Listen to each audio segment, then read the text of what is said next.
Përshëndetje shikues të Infokusit, sot do të ju njoftojmë për një vendim të rëndësishëm që lidhet me linjën e autobusëve Podujevë dhe Prishtinë. Ndoshta e dini që gjatë vitit 2024 ka pasur një rritje të çmimeve të biletave për disa fshatra e që bëjnë pjesë në komunën e Prishtinës, përgjatë magjistrales Podujevë-Prishtinë. Kësaj here, ndryshimi nuk i prek vetëm fshatrat, por edhe vetë qytetin e Podujevës.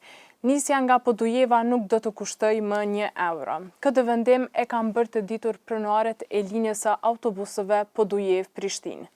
Nga data 23 qershor, çmimi i biletës do të jetë €1.50.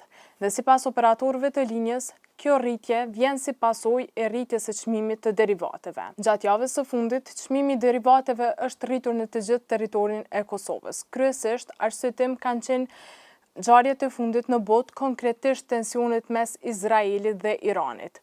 E këtë e ka konfirmuar edhe kryetari i shoqatës së naftëtarëve, Fadil Beriani, ku ka thënë se çmimi i naftës në Kosovë po ndikohet për shkak që Kosova importon pjesën më të madhe të saj.